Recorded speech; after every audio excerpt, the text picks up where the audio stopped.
What if I told you the center of the world wasn't Europe, that human history is vastly older and greater than the last few hundred years we read about in books, and that the first true world war wasn't in 1914, but 5,000 years ago? But what was this war fought over? Not just a kingdom.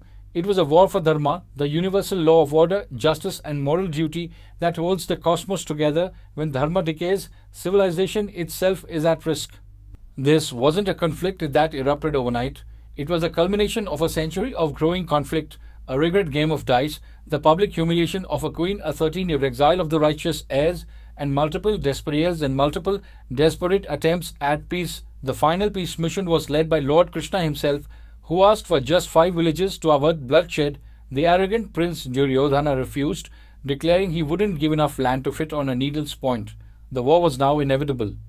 On the very brink of this catastrophe, the warrior prince Arjuna loses his will to fight his own kin. It is here, on the battlefield, that he receives the wisdom of the Bhagavad Gita from Krishna. It is a lesson for all humanity that one must perform their duty, that one must attain the outcome, even in the face of unimaginable horror. Let that sink in. While World War I impacted 3% of the world's population, the Mahabharata war devastated an estimated 30% of its known civilized world. It didn't just kill soldiers, it vaporized an entire generation of leadership and knowledge. This wasn't a war, it was a civilizational reset button. This great civilization didn't fight with just swords, it wielded weapons of mass destruction so advanced they defy our modern understanding. Are these mere stories or the last memories of a lost, hyper-advanced science? This was a world war because the world was involved. The two sides, the Pandavas fighting for Dharma and the Kauravas fighting for power, drew in allies from across the known world, a testament to Bharat's global influence. From the mountains of Persia to the jungles of the East, from the Hellenic states of the Yavanas to the plains of Central Asia, all were players on this grand stage. This wasn't a squabble between cousins, it was the superpowers of the world imploding and pulling the entire global system down with it. The war's end wasn't a victory, it was a catastrophe for all of humanity. When the heart of the world stopped beating, a long darkness fell. The Mahabharata calls this the Kali Yuga, the age of darkness.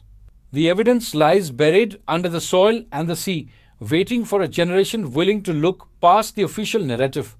It is about reclaiming our identity. It is about understanding that for millennia, greatness, innovation, and global leadership resided not in the West, but in great civilizations the modern world has tried to label as mystical or primitive.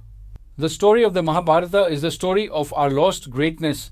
By remembering it, we don't just learn about the past, we empower the present, we reclaim a heritage of wisdom, courage, and resilience that can guide us through our own times of crisis. Was the Mahabharata the true First World War? The evidence is there, now it's up to us to reclaim that truth. If you believe it's time to uncover our real history, smash that like button. Comment below with another piece of forgotten history you want us to cover and subscribe to join the movement to decolonize our past.